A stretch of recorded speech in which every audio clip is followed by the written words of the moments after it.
Hotel black रोज का रहस्य भाग 5। क्या ब्लैक रोज क्लब का काला सच फिर से जाग गया? कुछ तो रह गया था। कई महीने बीत चुके थे और आदित्य मेहरा ने ब्लैक रोज क्लब और उसके खौफनाक इतिहास पर अपनी पूरी रिपोर्ट खत्म की थी। होटल को ढहा दिया गया, मंत्री सुरेश खन्ना और अजय राठौड़ को जेल भेजा जा चुका था और इस केस को लेकर मीडिया में कई हफ्तों तक चर्चा हुई। लेकिन आदित्य के मन में एक अजीब सा ख्याल था। उसे यकीन था कि कुछ रह गया था, कुछ ऐसा जो अभी तक सामने नहीं आया था। 2 रहस्यमय फोन कॉल। एक रात आदित्य अपने घर पर बैठा था जब अचानक उसके फोन की घंटी बजी। जब उसने कॉल उठाई तो दूसरी तरफ की आवाज सुनकर उसके रोंगटे खड़े हो गए। तुमने सब कुछ जान लिया आदित्य, लेकिन सच को मत छेड़ो। आदित्य ने तुरंत फोन रखा और सोचने लगा किसकी आवाज थी ये। फोन नंबर अनजान था और कॉल करने वाले ने कोई पहचान नहीं दी थी, लेकिन उसके दिल में एक खौफ था। उसे लग रहा था कि कुछ अभी खत्म नहीं हुआ। 3 पुरानी डायरी फिर से सामने। आदित्य की शंका और बढ़ गई थी जब उसने अपनी पुरानी डायरी को फिर से खोला। वह वही डायरी थी जिसमें उसने ब्लैक रोज क्लब का रहस्य उजागर किया था, लेकिन इस बार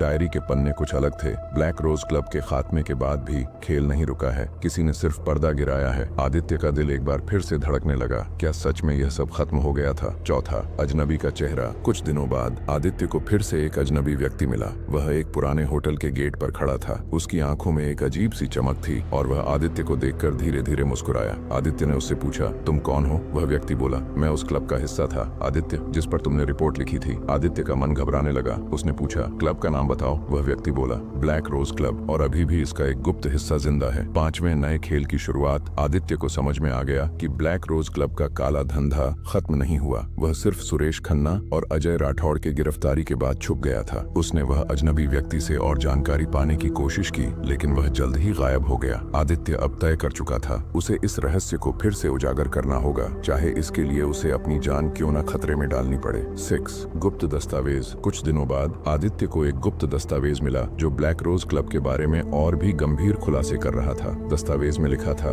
ब्लैक रोज क्लब के सभी सदस्य किसी न किसी अहम स्थान पर हैं। यह सिर्फ एक होटल नहीं, एक विशाल नेटवर्क है जो पूरी दुनिया में फैला हुआ है। आदित्य को समझ में आ गया कि यह एक अंतरराष्ट्रीय सिंडिकेट था जिसका अंत करना अब और भी कठिन होगा। 7 एक और बड़ा मास्टरमाइंड। आदित्य ने अपने स्रोतों से जानकारी जुटाई और पाया कि ब्लैक रोज क्लब का असली मास्टरमाइंड कोई और था। वह पुरानी राजनीति और अपराध जगत का गहरा संपर्क रखने वाला व्यक्ति था। आदित्य ने पता किया कि यह आदमी दीपक सिंह था, जो पहले किसी समय मंत्री रह चुका था और अब वह काले धन और माफिया नेटवर्क चला रहा था। 8 आदित्य का मिशन। आदित्य ने तय किया कि वह अब अकेले इस खतरनाक दुनिया से मुकाबला करेगा। उसने दीपक सिंह का पीछा करना शुरू किया ताकि उसे पकड़ सके और ब्लैक रोज क्लब का असली चेहरा सामने ला सके। लेकिन दीपक सिंह को पकड़ना इतना आसान नहीं था। उसने अपनी सुरक्षा के लिए शानदार नेटवर्क और सुरक्षा प्रणाली बनाई थी। आदित्य को अपनी रणनीति में बदलाव करना पड़ा। 9 माफिया नेटवर्क की तह तक। आदित्य ने धीरे धीरे दीपक सिंह के साथ जुड़े अपराधियों के नेटवर्क को उखाड़ फेंकने की योजना बनाई। वह एक एक करके उनके लोगों को पकड़ने और उनका पर्दाफाश करने लगा। आखिरकार आदित्य ने दीपक सिंह को एक छुपे हुए ठिकाने से गिरफ्तार कर लिया। दीपक सिंह की गिरफ्तारी के बाद आदित्य ने ब्लैक रोज क्लब के असली चेहरे को उजागर कर दिया। लेकिन जैसे ही दीपक सिंह को जेल भेजा गया, उसने आदित्य को चेतावनी दी, तुमने मुझे पकड़ लिया, लेकिन इस क्लब का सच कभी खत्म नहीं हो सकता। आदित्य को महसूस हुआ कि ब्लैक रोज क्लब की पूरी दुनिया में एक गहरी जड़ें हैं और शायद यह अंत नहीं था। आदित्य ने अपनी आंखों में एक नया उत्साह महसूस किया और वह जानता था कि यह रहस्य कभी खत्म नहीं हो सकता। कहानी खत्म नहीं हुई, यह सिर्फ एक नई शुरुआत है। जारी रहेगा। अगला भाग जल्दी ही आएगा। कमेंट करें भाग 6।